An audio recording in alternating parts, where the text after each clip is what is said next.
ASPN academy. இது GK video. ஜிகேல நம்ம 10th ஹிஸ்டரியில இருக்கிற வால்யூம் 2ல ஃபர்ஸ்ட் லெசன், அதாவது 6th லெசன் பார்த்துட்டு இருக்கோம். ஆங்கிலேய ஆட்சிக்கு எதிராக தமிழகத்தில் நிகழ்ந்த தொடக்க கால கிளர்ச்சிகள். இந்த லெசன் தான் பார்க்குறோம். இது ரொம்ப முக்கியமான லெசன். ஒவ்வொரு வருஷமுமே இந்த லெசன்ல இருந்து கொஸ்டின்ஸ் வராம இருக்கவே இருக்காது. ஏன்னா, ஆங்கிலேயரை எதிர்த்ததுல முதல் எதிர்த்தது வந்து நம்ம தமிழகத்த சேர்ந்தவங்க தான். அது வந்து ஒரு பெருமையான விஷயம். அதனால இது வந்து நம்மளுக்கு ஒரு ஹிஸ்டரியில இடம் பிடிச்சிருக்க ஒரு விஷயம்ன்றனால, இதுல இருந்து அடிக்கடி கொஸ்டின்ஸ் வந்துட்டே இருக்கும். இப்ப ஆல்ரெடி இந்த லெசனுக்குரிய பார்ட் 1 வீடியோ வந்து நான் போட்டிருக்கேன். அதுல வந்து பூலித்தேவர பத்தியும், வேலு நாச்சியார பத்தியும் முழுசா வந்து தெளிவான நோட்ஸோட விளக்கம் குடுத்துருக்கேன் நானு. பார்க்காதவங்க ஃபர்ஸ்ட் பார்ட்ட பார்த்துட்டு, இந்த செகண்ட் பார்ட்டுக்கு வாங்க. இதுல ரிமைனிங் இருக்கிற கட்டபொம்மன், தீரன் சின்னமலை இவங்கள எல்லாத்தையும் நம்ம இதுல பார்க்க போறோம். இது பார்த்துட்டோம்னா இந்த லெசனே வந்து முடிஞ்சிரும். கட்டபொம்மன், அப்புறம் மருது சகோதரர்கள், தீரன் சின்னமலை, அப்புறம் 1857 புரட்சிய பத்தி கொஞ்சம். இது எல்லாமே பார்த்தோம்னா இந்த லெசனே முடிஞ்சிருது. இப்போ இந்த இதுல நம்ம எதுலருந்து பார்க்க போறோம் அப்டின்னா, வீரபாண்டிய கட்டபொம்மன். வீரபாண்டிய கட்டபொம்மன்லருந்து பார்க்குறோம். சில பேர் வந்து ஜிகேக்கு நோட்ஸ் கேட்டிருந்தீங்கப்பா. நான் ஆரம்பத்துலருந்து சொல்றது ஒண்ணு தான். நான் வந்து தமிழுக்கு, கூடுதல் குறிப்புகளுக்கு, கரண்ட் அஃபேர்ஸுக்கு, அப்புறம் இது மேக்ஸுக்கு இந்த மாரி எல்லாத்துக்குமே நோட்ஸ் எல்லாமே கையில குடுத்துடுறோம். நான் சொல்ற ஒரே விஷயம் ஜிகேக்கு மட்டும் தான் நீங்க நோட்ஸ் எடுக்க சொல்றேன். எல்லாத்துலயும் சும்மா கையில வாங்கி வாங்கி வச்சு பிரிண்ட் அவுட் எடுக்கிறனால எந்த யூஸும் இல்ல. நீங்க அத நோட்ஸா எடுத்தா தான். நான் வந்து ஃபுல் புக்கையும் உங்கள படிங்கன்னு நான் சொல்லவே இல்ல. நானே அதுலேருந்து கட் ஷார்ட் பண்ணி நோட்ஸா குடுக்குறேன். அந்த நோட்ஸ நீங்க வீடியோ பார்த்து எழுதுறதுக்கு கஷ்டப்பட்டீங்கன்னா, கண்டிப்பா வந்து பாஸ் பண்றது ரொம்ப கஷ்டம். நீங்க வந்து ஏன் நீங்க ஓனா எழுதுங்க அப்டின்றேன்னா, உங்களோட பேட்டர்ன்ல எழுதும்போது தான் அது புரியும். சும்மா இத கையில வச்சுட்டு படிச்சீங்கன்னா, இதுவும் ஒரு ஜிகே புக் மாரி தான் உங்களுக்கு. நோட்ஸ் அப்படிங்கிற மாரி இருக்காது. அதுமாரி நான் எழுதியிருக்கிறது பாதி பேருக்கு புரியாது. இதெல்லாம் தேவையில்லாத விஷயம். அதனால ஜிகேக்கு நீங்க கண்டிப்பா நோட்ஸ் எடுத்து தான் ஆகணும். ஜிகேக்கு வந்து பிடிஎஃப் கேட்காதீங்க. சரியா? தப்பா நெனச்சுக்காதீங்க. அப்பதான் உங்களுக்கு யூஸ்ஃபுல்லா இருக்கும். சரி. வீரபாண்டிய கட்டபொம்மனோட கழகத்த பத்தி பார்க்கலாம். இது வந்து வருஷம் 1790ல இருந்து 1799 வரைக்கும் இவரோட பீரியடு. இவரோட தந்தை யாரு அப்படின்னு அடிக்கடி கேட்பாங்க. வீரபாண்டிய கட்டபொம்மனோட தந்தை ஜெகவீர பாண்டியன் அப்படிங்கிறவங்க தான் இவரோட தந்தை. இவர் வந்து 30 வயதிலேயே அரியணை ஏறுறாரு. 1781ல கம்பெனி அந்த கிழக்கிந்திய கம்பெனின்னு சொன்னோம்னா, அவர் கூட நவாப் வந்து ஒரு உடன்படிக்கை போட்டுக்கிறாரு. இதுக்கு முன்னாடி இதே மாதிரி தான் இவரு உடன்படிக்கை போட்டு கர்நாடக போர்ல இருந்து இவர் வந்து உடன்படிக்கை யாரு? ஆற்காடு நவாப் போட்டு தான் கிழக்கிந்திய கம்பெனியவே வரி வசூல் பண்ண உள்ள விட்டாரு. அதே மாதிரி 1781லயும் நவாப் வந்து கம்பெனியார் கூட உடன்படிக்கை போடுறாரு. எப்படி? வசூலிக்கப்பட்ட வரியில 6ல 1 பங்கு நவாப் குடும்பத்துக்கு குடுத்துட்டு, மீதிய பூரா கம்பெனிக்காரங்க வசூல் பண்ணிக்கிருவாங்க. அப்படின்னு. அதாவது இப்ப வசூல் பண்றதுல முழுசா கம்பெனிக்காரங்க எடுத்துக்கிறாம, 6ல 1 பங்கு குடுத்துட்டு, மீதி 5 பங்கு வந்து கம்பெனிக்காரங்க எடுத்துக்கிறதா உடன்படிக்கை போட்டு, வரி வசூல அவங்களே ஆரம்பிக்கிறாங்க. அப்படி வசூலிக்கும்போது தான் கட்டபொம்மன் கிட்டயும் கேட்குறாங்க. அப்ப கட்டபொம்மன் வந்து, "நான் ஏன் உனக்கு குடுக்கணும்?" எப்படி பூலித்தேவர் சொன்னாரோ, அதே மாதிரி எதுக்குறாரு. பாருங்க 1798ல 8ல இது வருஷம்ப்பா. ஆ சாரி கொஞ்சம் நோட்ஸ் எடுக்கும்போது இங்க கிறுக்கியிருக்கேன். அதெல்லாம் இது பண்ணாதீங்க. 1798ல 3300 பக்கோடாக்கள் வந்து நிலுவை வரி, பேலன்ஸ் அமௌண்ட் வந்து நீ வரி டாக்ஸ் கட்டணும். அப்படின்னு சொல்லி கட்டபொம்மனுக்கு வந்து ஒரு இது குடுக்குறாங்க. மனு மாரி, நோட்டீஸ் மாரி குடுக்குறாங்க. அப்ப அந்த பக்கோடாக்கள்னா என்ன அப்படின்னா, அந்த காலத்துல இருக்கிற நாணயங்கள் பேர் தான். பக்கோடாக்கள், வராகன்கள் இப்படிலாம் சொல்லுவாங்க. இதெல்லாமே நாணயங்களோட பேரு. இப்ப தான் நம்ம ருப்பீஸ்ன்னு சொல்றோம். அது வந்து அந்த காலத்துல ஒவ்வொருத்தர் பீரியட்லயும் ஒவ்வொரு மாரி மாறிக்கிட்டே தானே வந்தது. அதுல வந்து இவரோட கட்டபொம்மன் காலத்துல வந்து பக்கோடாக்கள் அப்படிங்கிற பேர்ல இருந்துச்சு. ஆனா கட்டபொம்மன் என்ன சொல்றாரு? நான் கட்ட முடியாதுன்னு மறுக்கிறாரு. 1798 ஆகஸ்ட் 18ல வந்து ராமநாதபுரத்துல அப்ப கலெக்டரா இருக்கிற ஜாக்சன் துரை அப்படிங்கிற ஒருத்தர வந்து சந்திக்கணும்னு சொல்லி கட்டபொம்மனுக்கு ஆர்டரா அனுப்புறாங்க. ஆனா, அவரு அன்னைக்கு வந்திருக்க மாட்டாரு. ஆனா, அதுக்கு பதிலா அதுக்கு அடுத்து 2, 3 இடத்துல குற்றாலம் இப்படி ஒவ்வொரு இடத்துலயும் இந்த ஜாக்சன் துரை வரும்போது பார்க்குறதுக்கு ட்ரை பண்ணுவாரு. ஆனா, எல்லா வாட்டியும் திரும்ப திரும்ப இந்த ஜாக்சன் வந்து அவர பார்க்க எனக்கு டைம் இல்ல, டைம் இல்லன்னு சொல்லி பார்க்காமயே அனுப்பிருவாரு. ஏன்னா, நம்ம கூப்பிட்ட டயத்துல அவன் வரலைல அதுக்காக. இப்படியே 1 மாசம் அலக்கழிச்சுட்டு செப்டம்பர் 19ஆம் தேதி தான் மீட் பண்றதுக்கான சான்ஸ் கிடைக்குது. ராமநாதபுரத்துல வச்சு மீட் பண்றாங்க. 3 மணி நேரம் அவர் பேசுறாரு நின்னு கட்டபொம்மன். அந்த 3 மணி நேரமும் நிக்க வச்சே பேசுறாங்க. என்னதான் இருந்தாலும் கட்டபொம்மன் ஒரு ராஜா இல்லையா? நம்ம நாட்டுல வந்து நம்ம ராஜாவ ஒரு அ ஆங்கிலேயர் வந்து இந்த மாதிரி அசிங்கப்படுத்துறது வந்து அவருக்கு வந்து ரொம்ப கோவம் வந்துரும். அப்ப என்ன ஆயிரும்னா, அந்த இடத்துல ஒரு சின்ன கலவரம் மாரி வந்துரும். வந்த உடனே இந்த 3 மணி நேரம் பேசி முடிச்சோனே வாக்குவாதம் வந்த உடனே அரெஸ்ட் பண்ண ட்ரை பண்ணுவாங்க இவங்க 2 பேரையும். அப்ப வந்து சிவசுப்பிரமணியன். சிவசுப்பிரமணியன் யாருன்னா, இவரோட அமைச்சர். கட்டபொம்மனோட அமைச்சர் தான் சிவசுப்பிரமணியன். கூடயே இருப்பாரு இவருக்கு. இவரு தப்பிச்சு போக ட்ரை பண்ணுவாங்க. அப்ப ஊமத்துரை. ஊமத்துரை யாரு? கட்டபொம்மனோட தம்பி. அவரு வந்து உள்ள வந்து டக்குன்னு கட்டபொம்மன மட்டும் கூப்பிட்டு வெளிய போயிருவாரு. சிவசுப்பிரமணியன் வந்து கைது பண்ணிருவாங்க அமைச்சர. சரியா? கட்டபொம்மன் வந்து தப்பிச்சு போயி, இவரு என்ன பண்ணுவாருன்னா, எட்வர்ட் கிளைவ் அப்படிங்கிற ஒரு ஆளுநர். அப்ப வந்து இவரு கலெக்டர் தானே ஜாக்சன் துரைன்றவரு. அதுக்கும் மேல ஆளுநர் இருப்பாங்க இல்லையா? அந்த கவர்னருக்கு லெட்டர் போடுவாரு. எப்போ? அந்த இவரு அசிங்கப்படுத்தப்பட்டது வந்து எப்போ? செப்டம்பர் 19ஆம் தேதி. இவர் லெட்டர் எழுதுறது வந்து அக்டோபர், நவம்பர், டிசம்பர் 3 மாசம் கழிச்சு டிசம்பர் 15ல ஆளுநர் யாருக்கு கடிதம் போட்டாருன்னு கேட்பாங்க. ஒரு வாட்டி கேட்டிருந்தாங்க. விளக்கமா கடிதம் எழுதி அனுப்புறாரு. உடனே இந்த விளக்கத்த கேட்ட உடனே என்ன பண்ணிடுறாங்கன்னா, அந்த ஆளுநர் வந்து ஜாக்சன் துரைய வந்து பணி நீக்கம் செஞ்சுர்றாரு. பணி நீக்கம்னா என்னது? டிஸ்மிஸ் பண்றது. அம் தற்காலிக பணி நீக்கம்னா தான் சஸ்பெண்ட் பண்றது. இது நிரந்தர பணி நீக்கம் அப்டின்னா, டிஸ்மிஸ்ஸே பண்ணிடுறாங்க. சரியா? டிஸ்மிஸ் பண்ண சொல்லி, அ யார் சொல்லிர்றா? அந்த எட்வர்ட் கிளைவ்ன்றது சொல்லிர்றாரு. அப்ப இவர டிஸ்மிஸ் பண்ணா, அந்த இடத்துல இன்னொருத்தர போடணும் இல்லையா? அதுக்கு அடுத்து ஜாக்சனுக்கு அடுத்து வந்தவர் தான் லூசிங்டன். இத ஒரு வாட்டி கேட்டிருந்தாங்க. ஜாக்சனுக்கு அப்புறம் ஆட்சிக்கு வந்தவர், அதாவது ஆட்சியாளரா வந்தவர் யாரு? அப்டின்னா, லூசிங்டன் அப்படிங்கிற ஒருத்தரு. இவரு புதிய ஆட்சியரா வராரு. இவர் வந்து என்ன பண்றாருன்னா, கட்டபொம்மன் கிட்ட வந்து பிரச்சனை பண்ணல. அவர் வந்துட்டு கொஞ்சம் பேச்சுவார்த்தை நடத்தி, 1080 பக்கோடா போக மீதிய மட்டும் கட்ட சொல்லி சொல்றாரு. அப்ப 3310 பக்கோடால 1080 பக்கோடா ஒரு வட்டி மாரி போட்டிருப்பாங்க இல்லையா? அத கேன்சல் பண்ணிட்டு கட்ட சொல்றாங்க. இப்ப எவ்வளோ வரும்? 3, 2, 2. 2230 பக்கோடாவ மட்டும் கட்டுனா போதும் அப்படின்னு வந்து இவரு சொல்றாரு. ஓகே. இப்ப இவரு அத கட்டுனாரா? கட்டலையா? அப்படிங்கிறதெல்லாம் குடுக்கல புக்ல. ஆனா, இந்த லூசிங்டனோட பேச்சுவார்த்தை இப்படிதான் முடியுது. இப்ப என்ன ஆகுதுன்னா, அடுத்து தொடர்ந்து கட்டபொம்மன் வந்து கட்டாம மறுத்துக்கிட்டு தான் இருக்காருன்னு நெனைக்கிறேன். அதனால தான் அதுக்கு அடுத்து வந்து என்ன ஆகுதுன்னா, கலவரங்கள் தொடர்ந்துகிட்டே இருக்கு. இப்போ மருது சகோதரர்கள். இன்னொரு பக்கம் மருது சகோதரர்கள் இருக்காங்க. நமக்கு தெரியும் மருது சகோதரர் யாரோடது? வேலு நாச்சியார் கூட இருந்தவங்க. திருச்சிராப்பள்ளி அறிக்கை அப்படின்னு சொல்லி ஒரு அறிக்கையே வெளியிடுறாங்க. திருச்சிராப்பள்ளி அறிக்கை அப்படின்னா என்னன்னா, அ திருச்சியில வந்து அந்த கோயில் சுவர்கள், முக்கியமான இடங்கள்ல பூரா ஒரு நோட்டீஸ வந்து அடிச்சு இவங்களே ஒட்டுவாங்க. ஒரு கண்டன பிரகடனம் நடக்க போகுதுன்ற மாதிரி. ஓகேவா? அது வந்து எப்பன்னு கேட்பாங்க. அது 1801 இது ரொம்ப முக்கியமானது. இப்போ இந்த ஒரு பக்கம் மருது சகோதரர் கிளர்ச்சி பண்ணிக்கிருக்காங்க. ஒரு பக்கம் கட்டபொம்மன். இப்ப இவங்க 2 பேரும் கூட்டு சேர ட்ரை பண்றாங்க. இவரோட ஹெல்ப்ப அவர் கேட்க கட்டபொம்மன் வந்து மருது சகோதரர் ஹெல்ப்ப கேட்கறதுக்கு ட்ரை பண்றாரு. ஆனா, இவங்க 2 பேரையும் சேர விடாம இந்த லூசிங்டன் வந்து தடுக்குறாரு. லூசிங்டன் நல்லவர்ன்னு சொன்னீங்களே மேடம். அப்புறம் என்ன இவரு இப்படி பண்ணா? அவர் நல்லவர் கிடையாது. அவரும் ஒரு பிரிட்டிஷ்காரர் தான். பட் ஜாக்சன் துரை அளவுக்கு கர்வம் பிடிச்சவர் கிடையாது. அவர் வந்து ஓரளவுக்கு இவங்கட்ட வந்து பேச்சுவார்த்தை நடத்தியிருந்தாலும், இப்போ இவங்க 2 பேரும் ஒண்ணு சேர்ந்தா, இவங்க வந்து கண்டிப்பா ஒரு பிரச்சனை பண்ணுவாங்க. அது வந்து ஆங்கிலேயருக்கு எதிரா மாறும். அப்ப லூசிங்டனுக்கு தானே பிரச்சனை. அப்ப இவங்க 2 பேரையும் ஒண்ணு சேரவே விடாம, அவர் வந்து தடுத்துக்கிட்டே இருப்பாரு. அப்பயும் போயி சிவகிரி பாளையக்காரர்கிட்ட கட்டபொம்மன் வந்து ஹெல்ப் கேட்பாரு. நான் சொன்னேன்ல ஏற்கனவே பூலித்தேவர் போய் கேட்டப்பயும் இந்த சிவகிரி பாளையக்காரர்கள் வந்து ஹெல்ப் பண்ணியிருக்க மாட்டாங்க. இப்ப கட்டபொம்மனுக்கும் உதவ மாட்டோம்னு சொல்லிருவாங்க. ஆல்ரெடி பூலித்தேவருக்கும் உதவவில்லை. அப்ப இவங்க தான் வந்து எப்பயுமே பிரிட்டிஷ்க்கு ஆதரவா இருந்தவங்க. இப்ப என்ன ஆகுதுன்னா, 1799ல வெல்லஸ்லி பிரபு அப்படிங்கிறவரு வந்து அங்க ஒரு லார்ட் அதாவது ஆளுநர் மாரி வராரு. இவரு மானர்மென் அப்படிங்கிற ஒருத்தரோட தலைமையில கட்டபொம்மன போய் அரெஸ்ட் பண்ணி இழுத்துட்டு வாங்கன்னு சொல்றாரு.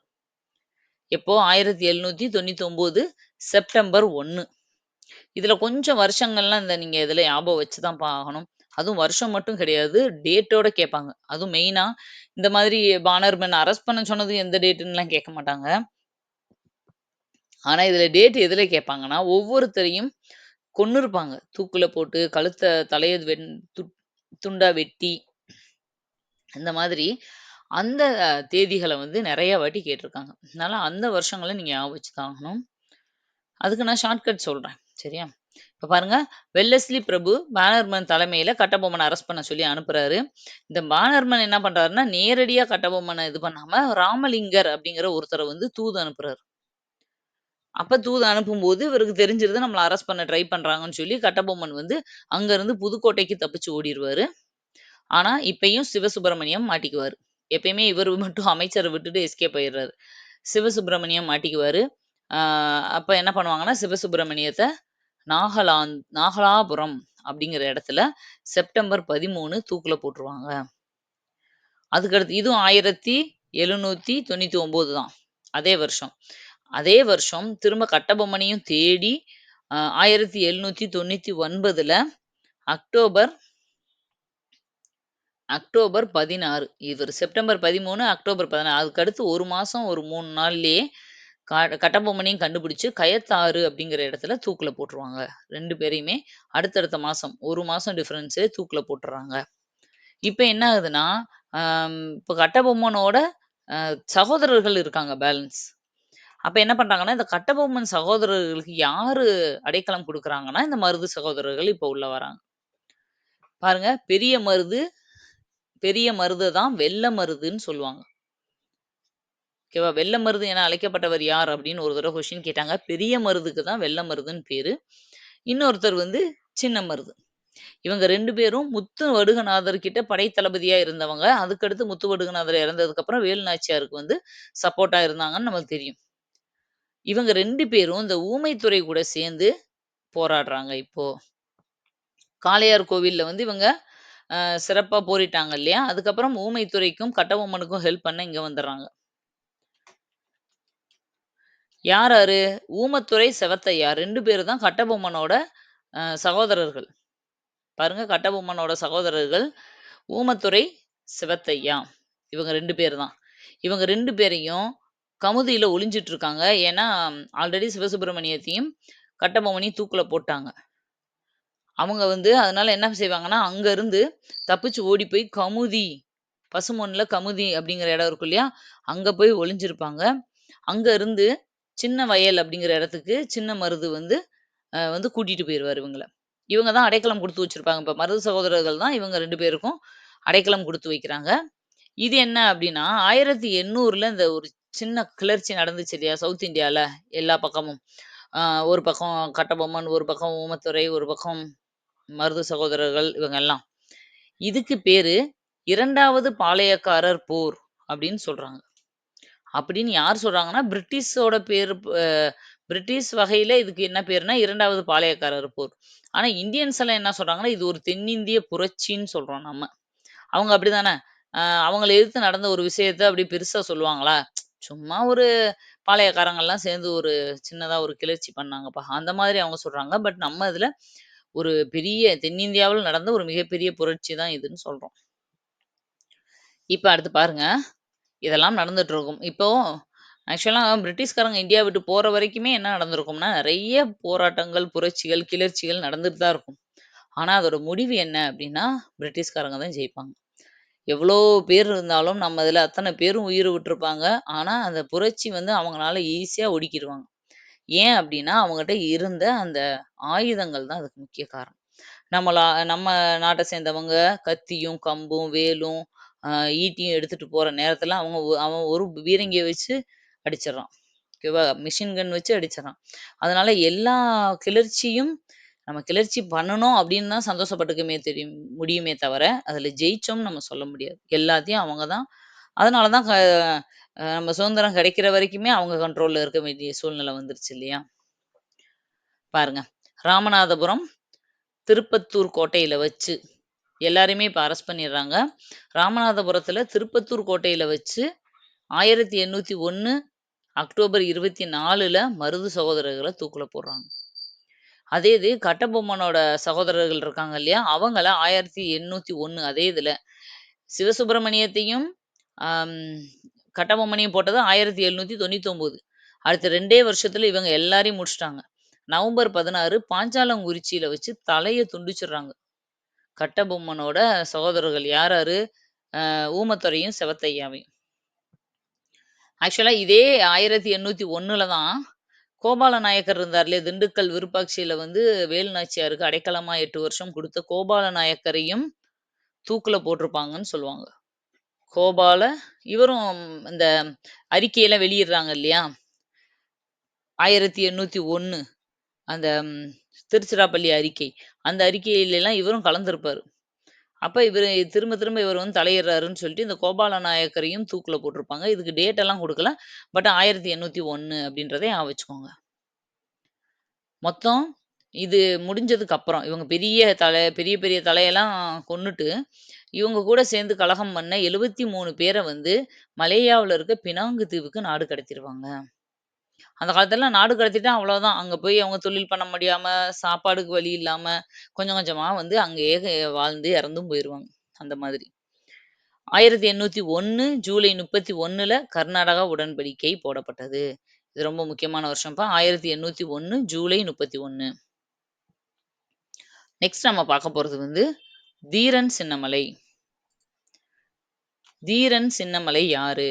அப்படின்னா, தீரன் சின்னமலையுமே நம்ம ஏற்கனவே பார்த்த வேலு நாச்சியார் மாதிரி நெறைய திறமையானவர். பாருங்க, தீரன் சின்னமலை வருஷம் வந்து 1756லேருந்து 1805. இவரோட உண்மையான பேர் வந்து தீர்த்தகிரி. பிறந்தது தான் 1756. சிலம்பு, வில்வித்தை, குதிரை ஏற்றம், நவீன போர் முறைகள் எல்லாமே கற்றுத் தெரிஞ்சவர். அதனால தான் நானு வேலு நாச்சியார் மாதிரின்னு சொன்னேன். வேலு நாச்சியார் இதே மாதிரி தான். பல கலைகள் வந்து கத்துட்டு இருந்திருப்பாங்க. அதே மாதிரி தீரன் சின்னமலையும். இவன் ஆக்சுவலா யாருன்னா ஒரு ராஜாவா அப்படின்னு கேட்டா கிடையாது. இவர் வந்து இந்த நில பிரச்சனைகளுக்கெல்லாம் தீர்வு வழங்கும் செயலில் ஈடுபட்டிருந்தார். பொதுவா சொல்லணும்னா கட்ட பஞ்சாயத்து பண்ணுவாங்க இல்லையா? அந்த மாதிரி பஞ்சாயத்து பண்ணி நிலங்கள வாங்கி குடுக்குறது, பிரச்சனைகள தீர்த்து வைக்கிறது, அந்த மாதிரி இருந்தவர் தான் இந்த தீரன் சின்னமலை. இவர் வந்து திப்புவோட திவான். திப்புவோட திவான் வந்து யாருன்னா, முகமது அலி அப்படிங்கிற ஒருத்தர் வந்து வரி பணம் வாங்கிக்கிட்டு திப்பு அப்படிங்கிற ராஜா கிட்ட குடுக்கறதுக்காக போய்க்கிட்டு இருக்கும்போது, அத வழிப்பறி பண்ணிட்டு என்ன சொல்லுவார்ன்னா, யாரு இத வழிப்பறி பண்ணான்னு கேட்டா, "நீ போய் உன் ராஜா கிட்ட சிவமலைக்கும், சென்னிமலைக்கும் இடையே இருந்த சின்ன மலைய எடுத்துட்டாரு" அப்படின்னு சொல்லு. அந்த ஊரு அது. ஆக்சுவலா சிவமலை, இந்த பக்கம் சென்னிமலை. அதுக்கு நடுவுல சின்ன மலை தான் திருடிக்கிட்டாருன்னு போய் சொல்லுன்னு சொல்லியிருப்பார். அந்த வேர்ட் வந்து ஃபேமஸ் அவருக்கு. அதனால தான் தீரன் சின்னமலைன்ற பேரே வந்துச்சு. தீர்த்தகிரின்ற பேரு மாறி. அதுக்கப்புறம் திப்பு கூடயே சேர்ந்து இவர் வந்து சப்போர்ட்டிவா இருப்பாரு. இவர் வந்து எதிரிகள் வந்து அட்டாக் பண்ணும்போது ஓடா நிலை அப்படிங்கிற ஒரு இத வந்து எப்படி மராத்தியர்கள் சிவாஜி மெயினா வந்து கொரில்லா போர் முறைய பயன்படுத்தினாரோ, அது மாரி இவரு ஓடா நிலைன்னு ஒண்ண வந்து ஃபாலோ பண்ணியிருப்பாரு. அது என்ன அப்படின்னா, அவர சுத்தி வந்து ஒரு கோட்டைய எழுப்பி உள்ள கோட்டைக்குள்ள இருந்துகிட்டே போராடுறது. எங்கேயுமே ஓடாம உள்ள ஒரு இதுக்குள்ள ஒளிஞ்சுகிட்டு அட்டாக் பண்றது, போராடுறது. அதான் வந்து ஓடா நிலை. இவருமே கொரில்லா போர் முறைய கையாண்டுருக்காரு. அதாவது முறை சாராத போர். எந்த ஒரு ஃபார்மாலிட்டியும், எந்த ஒரு ரூல்ஸ், ரெகுலேஷனும் ஃபாலோ பண்ணாம போர் நடக்கிறது. 1805 ஜூலை 31ல சங்ககிரி கோட்டையில இவரையும் தூக்குல போட்டுர்றாங்க. முடிஞ்சதா? இவ்வளவுதான் தீரன் சின்னமலைய பத்தி நீங்க தெரிஞ்சுக்க வேண்டியது. நெக்ஸ்ட் பாருங்க வேலூர் புரட்சி. 1857 புரட்சி வந்து இந்தியா முழுக்க நடந்த ஒரு விஷயமா இருந்தால், அதே மாதிரி தமிழ்நாட்டுல நடந்த மிகப்பெரிய அதுக்கும் முன்னாடியே 1857 புரட்சிக்கு முன்னாடியே நடந்தது தான் இந்த வேலூர் புரட்சி. இது ரொம்ப ரொம்ப முக்கியமானது. இந்த வேலூர் புரட்சிய பத்தி ஒரு கொஸ்டினாவது வந்துரும். பாருங்க 1806ல நடந்தது தான் இந்த வேலூர் புரட்சி. இப்போ ஆங்கிலேய மைசூர் போர் நடந்தது இல்லையா? ஆங்கிலேய மைசூர் போர்ன்னே ஒரு லெசன் நம்ம தனியா படிப்போம். அந்த போர் முடிவுல என்ன ஆகுதுன்னா, கோயம்புத்தூர வந்து இணைச்சாங்க அப்படின்னு சொல்றாங்க. 1799ல தான் கோயம்புத்தூர இணைச்சிருந்திருக்காங்க. தமிழ்நாட்டோட. அடுத்தது 1805ல ஒரு மிகப்பெரிய பஞ்சம் வருது. அதாவது இந்த 806ல புரட்சி வந்துச்சுன்னு சொல்றோம். பல வருஷமா பிரிட்டிஷ்காரங்க ஆட்சியில வாழ்ந்துட்டு இருக்க ஒருத்தவங்க ஏன் திடீர்னு புரட்சி பண்ணணும்? அதுக்கு ஏதோ ஒரு ரீசன் இருக்கும் இல்லையா? அந்த ரீசன் எல்லாம் ஃபர்ஸ்ட் பார்க்கலாம். 1805ல அதுக்கு முந்தின வருஷம் தான் ஒரு பயங்கரமான பஞ்சம் வந்துச்சு. வேளாண்மையில நெறைய சிக்கல் இருந்தது அதனால. அப்ப நிலக்குத்தகை முறையில வந்து பிரிட்டிஷ் வந்து ஃபாலோ பண்ண நிலவரி முறை பிடிக்கல இவங்களுக்கு. அப்புறம் திப்பு அப்படின்னு ஒருத்தர் ஆட்சி பண்ணிட்டு இருந்தார் இல்லையா ராஜா, அந்த திப்புவோட குடும்பத்த முழுசா சிறைபிடிச்சு அந்த வேலூர் கோட்டைக்குள்ள தான் அடைச்சு வச்சிருந்தாங்க. ஹவுஸ் அரெஸ்ட் மாரி. இது எல்லாமே அ மக்கள் மனசுல ஒரு கோவத்த உருவாக்கிக்கிட்டே இருந்துச்சு. ஒரு வே ஒரு அனல், ஒரு நெருப்ப உருவாக்கிக்கிட்டே இருந்துச்சு. கரெக்ட்டா இப்படி இருக்கும்போது, ஒரு இம்மீடியேட் ரீசன் என்ன? உடனடி காரணம் என்னன்னு கேட்டா, சர் ஜான் கெடராக் அப்படிங்கிற ஒருத்தர அறிமுகப்படுத்தின ராணுவ விதிமுறைகள் தான். என்ன ராணுவ விதிமுறைகள் அறிமுகப்படுத்தினார்? இதே மாதிரி தான் 1857 புரட்சிக்கும் இருக்கும். நெறைய விஷயங்கள் நடந்துட்டு இருக்கும்போது, ஆல்ரெடி மக்கள் கொதிச்சு போயிட்டு இருக்கும்போது, அப்பயும் இதே மாதிரி ராணுவத்தில ஒரு விஷயத்த ஃபோர்ஸ் பண்ணுவாங்க. அந்த மருந்து இருக்கு இல்லையா? அந்த மருந்துல வந்து கொழுப்ப தடவி, அத கடிச்சு வாயில தூக்கி போட சொல்லுவாங்க. அதுல கோவத்துல. ஏதோ ஒரு அழுத்தம் இருக்கும்போது, ஒரு இடத்துல அது வெடிச்சிரும்ல அந்த கோவம். அதுவும் இல்லாம ஆர்மிக்காரங்கன்னும்போது அவங்களுக்கு ஃபர்ஸ்ட்டு கோவம் வர்றதுக்கு சான்சஸ் நெறைய இருக்கு. அவங்க வந்து ரொம்ப எமோஷனலா வந்து ரொம்ப இதா இருப்பாங்க.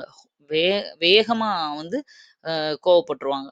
அப்படிதான் 2மே நடந்திருக்கும். இதுவும் ராணுவ விதிமுறை மீறி அந்த இடத்துல கோவத்துல வந்தது தான். 2மே ஒரே மாதிரி தான். பாருங்க என்ன சொன்னாரு இந்த சர் ஜான் கெர்ராக் என்ன ராணுவ விதிமுறைகள் கொண்டு வந்தாரு அப்படின்னா, சீருடையில் ஜாதி அடையாளங்கள் இருக்கக்கூடாது. யூனிஃபார்ம்ல சிலுவ போடுறது, அந்த இது ஏதாவது ஒரு சிவன் சிம்பல் வைக்கிறது, இந்த மாரி எந்த ஒரு ஜாதி அடையாளமோ, இல்ல மதத்தோட அடையாளமோ இருக்கக்கூடாது. காதணிகள் அணியக்கூடாது. அந்த காலத்துல வந்து காதுல தோடு போடுவாங்க இல்லையா? ஜென்ட்ஸு. இந்த கடுக்கன் மாரி போடுவாங்க. அந்த மாரி எதுவுமே போடக்கூடாது. தாடையை முழு சவரம் செய்யவும் வற்புறுத்தப்பட்டனர். தாடைனா கிளீன் ஷேவ் பண்ணியிருக்கணும். இப்ப நெறைய பேர் வந்து தாடி, மீசைலாம் வளர்க்கறது ரொம்ப விருப்பப்படுவாங்க. அதே மாதிரி முஸ்லிம்ஸ் எல்லாமே தாடி வளர்க்கறத வந்து அவங்க ஒரு ஃபார்மாலிட்டியாவே வச்சிருக்காங்க. ஆனா அதெல்லாம் முடியாது. எங்க ஆர்மில நீங்க வேலை பார்க்கணும்னா, நீங்க வந்து கிளீன் ஷேவ் பண்ணணும் அப்படின்னு சொன்னாங்க. அடுத்தது மீசையை ஒரே பாணியில் வைக்கணும். மீசைய ஒரே மாதிரி இருக்கணும். இப்போ ஒரு சில பேர் நம்ம இதுல வந்து சவுத் சைட்ல பெரிய மீசை வளர்க்க ஆசைப்படுவாங்க. அது வந்து ஒரு அவங்களோட கெத்தா நெனைப்பாங்க. அப்ப ஒரே மாதிரி எல்லாரையும் மீசைய வலிச்சு விட்டா அவங்களுக்கு எவ்வளோ கோவம் வரும். அந்த மாதிரி பண்ணது. புதிய வகை தலைப்பாகை. தலைப்பாகை ஆல்ரெடி இருந்தத மாத்திட்டு, அந்த தலைப்பாகையில வைக்கப்படும் விலங்கு தோலினால் ஆன லட்சினை. அந்த தலைப்பாகைல என்ன செய்றாங்கன்னா, ஒரு விலங்கு தோல்ல செஞ்ச ஒரு சிம்பல் குடுக்குறாங்க. அந்த சிம்பல் வந்து மறைமுகமா அவங்களுக்கு வந்து அந்த பிரிட்டிஷ் இத வந்து வெளிப்படுத்துற மாரி இருந்துச்சு அப்படின்னு சொல்றாங்க. அப்ப இவங்களுக்கு இது எல்லாமே அவங்க "நீ சொல்றது தான் நான் செய்யணுமா?" அப்படின்ற ஒரு கோவம் வந்துருது. ஒரு காலங்காலமா ஃபாலோ பண்ணிட்டு இருக்க ஒரு இத வந்து இவங்க வந்து ஒரு டச் பண்ண உடனே அவங்க ரொம்ப சென்சிட்டிவ் ஆயிடுறாங்க. அப்ப நடந்தது தான் இந்த பிரச்சனை. என்ன நடக்குது?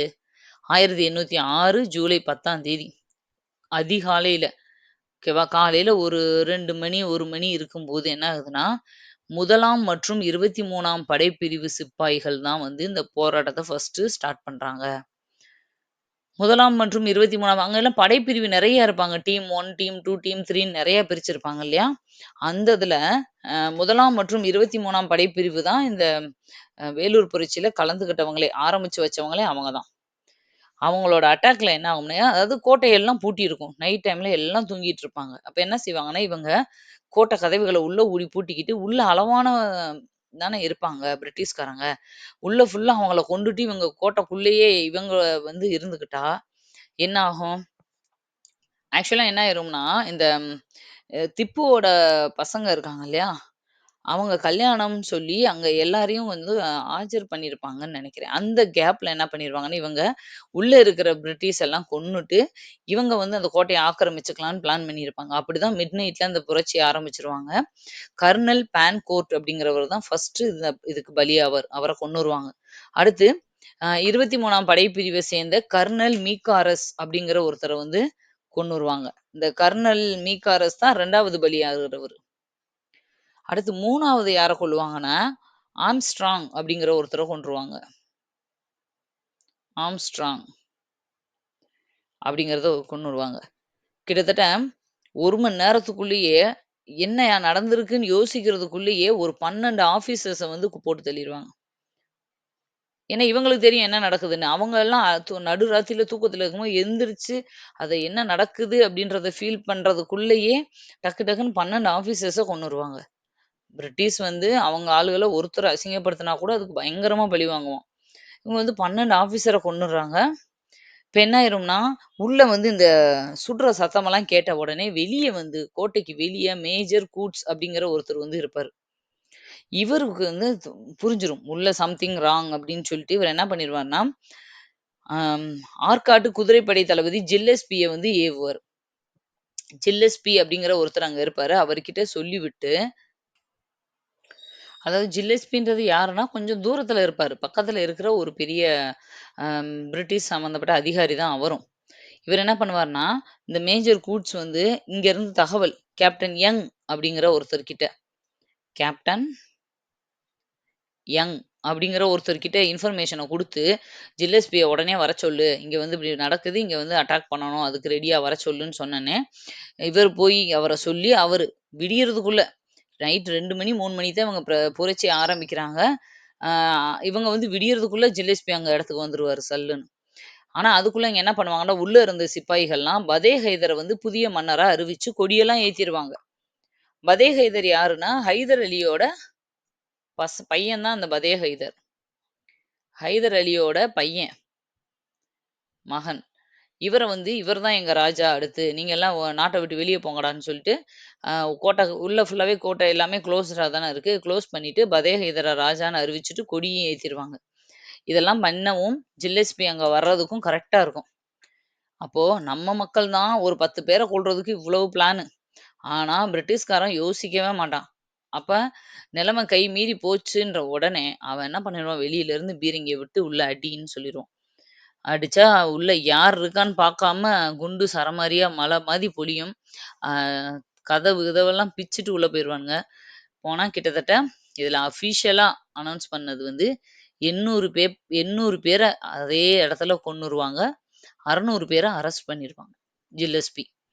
ஜில்லெஸ்பி தான் அத பண்ணியிருப்பார். பாருங்க அப்ப 1500 பேர அவங்க 10 பேர கொன்னதுக்கு, திரும்ப இவங்க 15 மடங்கு கொல்றாங்க. அப்போ அ ப அ 10 பேர கொன்னதுக்கு 100 மடங்கு. 1000 பேர் இல்லையா? 1000 150 பேரு, 1000 இவ்வளோன்னு பேர கொல்றது. ஆனா, அவங்களுக்கு வந்து என்னன்னா, அவங்களுக்கெல்லாம் ரிவார்டு குடுப்பாங்க பிரிட்டிஷ். அதான் இதுல வந்து நம்மளுக்கு ஆச்சரியமான விஷயம். பாருங்க ஜில்லெஸ்பி வந்து இவ்வளோ பேர கொன்னு இருக்காரு இல்லையா? விசாரணைக்கு அப்புறமும் விசாரணைலாம் முடிஞ்சதுக்கப்புறம் இதுக்கு காரணமானவங்க அப்படின்னு குற்றம் சாட்டப்பட்ட 6 பேர பீரங்கில கட்டி சுட்டுருக்காங்க.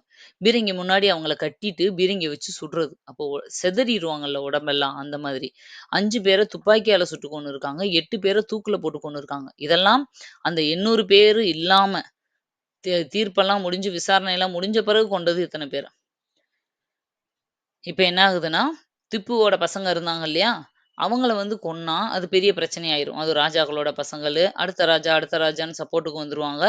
அப்ப வந்து பிரச்சனை ஆயிரும்னு சொல்லிட்டு, இந்த பெரிய பெரிய ராஜாக்கள் அவங்க பசங்கள எல்லாம் டைரக்ட்டா கொல்ல மாட்டாங்க அவங்க மோஸ்ட்லி. அப்ப என்ன பண்ணுவாங்கன்னா, திப்புவோட பையங்கள கல்கத்தாவுக்கு நாடு கடத்திருவாங்க. நாடு கடத்திட்டு, ஜில்லெஸ்பிக்கு வந்து 7000 பக்கோடாக்கள் வெகுமதியாக கொடுக்கப்பட்டன. இதுல இதோட பெஸ்ட் பாயிண்ட் பாருங்க. இவ்ளோ பேர கொன்னவருக்கு, அவங்க பிரிட்டிஷ் கவர்மெண்ட் 7000 பக்கோடாக்கள் வந்து வெகுமதியா குடுக்குது. அடுத்தது, இது காரணமானாங்க இல்லையா? இந்த மாதிரி இவ்ளோ அசால்ட்டா இருந்திருக்கீங்க. இந்த அளவுக்கு ஒருத்தவங்க கோட்டைக்குள்ள அவங்க நம்மள அட்டாக் பண்ற அளவுக்கு இவ்வளவு கேர்லெஸ்ஸா இருந்தீங்கன்னு சொல்லி, சர் ஜான் கெடராக், அக்னியோ, வில்லியம் பெண்டிங் இவங்க எல்லாரையும் டிஸ்மிஸ் பண்ணி இங்கிலாந்துக்கே திரும்ப போங்கன்னு அனுப்பி விட்டுறாங்க. நீங்க இங்க இந்தியன்ஸ வந்து கண்ட்ரோல் பண்றதுக்கு லாயக்கு இல்ல. நீங்க இங்கிலாந்துக்கே போய் ஏதாவது ஒரு வேலைய பாருங்க. அப்படின்னு சொல்லி இவங்களெல்லாம் அனுப்பி விட்டுட்டு, அத கண்ட்ரோல் பண்ண ஜில்லெஸ்பிக்கு வந்து அவார்டும் குடுக்குறாங்க. இதுதான் தமிழ்நாட்டுல நடந்த புரட்சிகள். ஆங்கிலேயர எதிர்த்து தமிழ்நாட்டுல மக்கள் நடத்தின புரட்சிகள் எல்லாம் ஒரே லெசன்ல பார்க்குறோம். இந்த வேலூர் புரட்சி தான் 1857 புரட்சியோட முன் அறிகுறிகள். இது எல்லாமே. இதுதான் முதல்ல புரட்சி அவங்கள எதிர்த்து போராட முடியும் நம்மனால. போராடுற தைரியம் நம்மளுக்கு இருக்கு அப்படிங்கிறத மக்கள உணர வச்சதே நம்ம தமிழ்நாட்டுல நடந்த இந்த கிளர்ச்சிகள் தான். அதனால தான் 1857 புரட்சியே பின்னாடி நடந்துச்சு அப்படின்னு சொல்றாங்க. ஏன்னா, அந்த 57 புரட்சியில பெருசா தமிழ்நாட்டுக்காரங்க வந்து கலந்துக்கல அப்படிங்கிற ஒரு குற்றச்சாட்டு இருக்கு. சவுத் இண்டியன்ஸே பெருசா அதுல தலையிடல. அதனால தான் அந்த புரட்சி வந்து தோல்வி அடைஞ்சிருச்சுன்ற ஒரு இது இருக்கு. அத வந்து என்ன சொல்றாங்கன்னா, நான் சவுத் இந்தியால நடந்த, தமிழ்நாட்டுல நடந்த இந்த கிளர்ச்சிகள் தான் உங்களுக்கே ஒரு முன் மாதிரியாவும், ஒரு ரோல் மாடலாவும் இருந்துச்சு அப்படிங்கிறத சொல்லி முடிக்கிறாங்க இந்த லெசன்ல. இதோட இந்த லெசன் முடிஞ்சதுப்பா. ரொம்ப ஈஸியானது. ஆனா ரொம்ப முக்கியமான லெசன். இப்போ நான் சொன்னேன் இல்லையா? இதுல வந்து ஒரு சில வருஷங்கள மட்டும் நம்ம ஞாபகம் வச்சுக்கலாம். முக்கியமான சில டேட்டு, வருஷங்கள மட்டும் ஞாபகம் வச்சுக்கலாம். ஓகே. இங்க நான் எழுதுறேன். பாருங்க. ஃபர்ஸ்ட்டு சிவசுப்பிரமணியம். சிவசுப்பிரமணி. பாருங்க, சிவன் அப்டின்னாலே என்ன இருக்கும்? கழுத்துல பாம்பு இருக்கும் இல்லையா? நாகம். அதனால நாகலாபுரம். நாகலாபுரம். தூக்குல போட்டது வந்து நாகலாபுரம் கொண்டது. டேட் வந்து செப்டம்பர் 13. அடுத்தது கட்டபொம்மன். கட்டபொம்மன் நம்மளுக்கு தெரியும் எல்லாருக்குமே கயத்தாறு. அதனால இதுக்கு வந்து ஷார்ட்கட்டோ எதுவும் வைக்க தேவையில்ல. கட்டபொம்மன் கயத்தாறு. டேட் வந்து அக்டோபர் அக்டோபர் 16. இது 2ம் வருஷம் 1799. இந்த மாதிரி கஷ்டமானதெல்லாம் நீங்க தனியா வந்து அந்த இது முடிஞ்சதுக்கப்புறம் நோட்ஸ் எடுக்குறீங்கன்னா, எடுத்து முடிச்சதுக்கப்புறம் கடைசியில இந்த மாதிரி ஷார்ட்கட்டுன்னு போட்டு இதையும் எழுதி வச்சுக்கோங்க. அடுத்தது மருது சகோதரர்கள். மருது சகோதரர்கள். மருது சகோதரர்கள எங்க தூக்குல போடுறாங்க? திருப்பத்தூர் கோட்டை. திருப்பத்தூர். திருப்பத்தூர் கோட்டையில போடுறாங்க. அக்டோபர் 24ல. பாருங்க. மரு திரு. மருது திருப்பத்தூர். மரு திருன்னு ஞாபகம் வரும். ஞாபகம் வச்சுக்கோங்க. சிவசுப்பிரமணியம் நாகலாபுரம். சிவன் பாம்பு. கட்டபொம்மன் கயத்தாறு. மருது சகோதரர்கள் திருப்பத்தூர். அப்ப மரு திரு. அப்ப இத நீங்க மறக்காது. அடுத்தது கட்டபொம்மனோட சகோதரர்கள். கட்டபொம்மன் பிரதர்ஸ். இவங்கள தூக்குல போட்டது வந்து பாஞ்சாலங்குறிச்சி. அவங்க ஊரு அதானே. கட்டபொம்மனோட ஊரே பாஞ்சாலங்குறிச்சி தானே. அதனால அவங்க ஊர்லயே வச்சு தூக்குல போட்டுர்றாங்க. பாஞ்சாலங்குறிச்சி. இது வந்து டைம் வந்து நவம்பர் 16. 16 நவம்பர் 16. அடுத்தது கடைசியா தீரன் சின்னமலை. தீர்த்தகிரின்னே நான் எழுதிக்கிறேன். ஏன்னா அத வச்சு தான் ஷார்ட்கட் சொல்லப் போறோம். தீர்த்தகிரி. இவர தூக்குல போட்டது வந்து சங்ககிரி. இப்ப தெரியுதா ஏன் நான் சொன்னேன்னு? தீர்த்தகிரி, சங்ககிரி. தீர்த்தகிரிய தூக்குல போட்டது வந்து சங்ககிரி. கிரின்னு வருது. அதே மாதிரி இவர் வந்து தூக்குல போட்டது. இந்த 2ம் 1801. இவர தூக்குல போட்டது வந்து ஜூலை 31. இப்போ ஷார்ட்கட்ட ஒரு தடவ நான் சொல்லிறவா? சிவசுப்பிரமணி நாகலாபுரம், கட்டபொம்மன் கயத்தாறு, மருது சகோதரர்கள் திருப்பத்தூர். மரு திரு. கட்டபொம்மனோட சகோதரர்கள் வந்து அவங்க ஊர்லயே பாஞ்சாலங்குறிச்சியிலேயே தீர்த்தகிரி, சங்ககிரி. கிரி வச்சுக்கிறீங்க. இப்போ டேட் பாருங்க. இவங்க 2 பேரும் 1799. 2 வருஷம் கழிச்சு 1801ல இவங்க 2 பேரும். மருது சகோதரர்கள், கட்டபொம்மன் சகோதரர் மொத்தம் 4 பேர இதே இடத்துல போட்டுருக்காங்க தூக்குல. இவங்க 2 பேரு, இவங்க 4 பேரு. 6 பேர் ஆயிருச்சு. இப்போ தீர்த்தகிரிய போட்டது வந்து ஜூலை 31. ஆனா வருஷம் வந்து 1805. இதுக்கும் ஒரு ஷார்ட்கட் இருக்கு. 1801ல ஜூலை 31டா அது வந்து கர்நாடகா போர். கர்நாடகா உடன்படிக்கை. அதே இது 1805 ஜூலை 31டா அது தீரன் சின்னமலைய தூக்குல போட்டது. 2க்குமே ஜூலை 31 தான் டேட்டு. அத ஞாபகம் வச்சுக்கோங்க. ஏன்னா இது டேட்டோட கேட்பாங்க. இப்ப தீர்த்தகிரி, சங்ககிரி ஞாபகம் வச்சுக்கலாம். ஜூலை 31. அதே இது 1801 ஜூலை 31ன்னா கர்நாடகா உடன்படிக்கை. 1805 ஜூலை 31ன்னா இவர் தூக்குல போட்ட நாள். இப்ப இவங்களுக்கு பாருங்க டேட்டு. செப்டம்பர், அக்டோபர், திரும்ப அக்டோபர், நவம்பர் அப்படி வரும். செப்டம்பர் 13, அக்டோபர் 16 ஒரே வருஷத்துல அடுத்தடுத்து. இங்க அதுக்கடுத்து அப்படியே அடுத்த 2 வருஷம் கழிச்சு அதே அக்டோபர்ல ரிவெஞ்ச் ஸ்டார்ட் ஆகுது. அக்டோபர் 24 திரும்ப ஒரே மாசத்துல நவம்பர் 16ல இவங்க தூக்கு. ஓகேவா? பாருங்க. பாஞ்சாலங்குறிச்சி இவங்க வந்து கட்டபொம்மன தூக்குல போட்டது அக்டோபர் 16. அதே இது பாஞ்சாலங்குறிச்சியில அவரோட பிரதர்ஸ போட்டது நவம்பர் 16. ஆனா வருஷம் வேற. அத ஞாபகம் வச்சுக்கோங்க. இப்போ ஒரு 2, 3 தடவ பார்த்தீங்கன்னா, இதெல்லாம் லிங்க் ஆயிரும். உங்களுக்கு ஆப்ஷன்ல பார்க்கும்போது ஈஸியா வந்துரும். இதுல மோஸ்ட்லி அந்த எக்ஸாக்ட்டா டேட் கேட்டது வந்து கட்டபொம்மனுக்கு மட்டும் தான். இருந்தாலும் நம்ம எல்லாத்தையும் தெரிஞ்சுக்கிறது அ முக்கியம் தான். இதான் நான் ஞாபகம் வச்சுக்கிறதுக்கு நீங்க இந்த ஷார்ட்கட்ட யூஸ் பண்ணிக்கோங்க. ஓகே. இதோட இந்த இது முடிஞ்சதுப்பா. அடுத்து நம்ம இன்னொரு லெசன். இந்த 10த் ஹிஸ்ட்ரில இருக்க முக்கியமான லெசன் எல்லாமே கன்டினியூஸா கவர் பண்ணிருவோம். இதுல ஒண்ண கூட நீங்க மிஸ் பண்ணக்கூடாது. நானே முக்கியமானத மட்டும் தான் சொல்லி தரேன் உங்களுக்கு. நான் நம்மளோட பிளேலிஸ்ட்ல ஜிகேல உள்ள போனீங்கன்னா, ஹிஸ்ட்ரி, பாலிட்டி இப்படி ஒவ்வொன்னும் தனித்தனியா இருக்கும். அதுல எந்தெந்த லெசன்லாம் இருக்கோ, அந்த லெசன்ல இத நான் படிக்கலாமா? வேணாமான்னு நீங்க கேட்கவே கூடாது. அது கம்பல்சரி படிக்கணும்.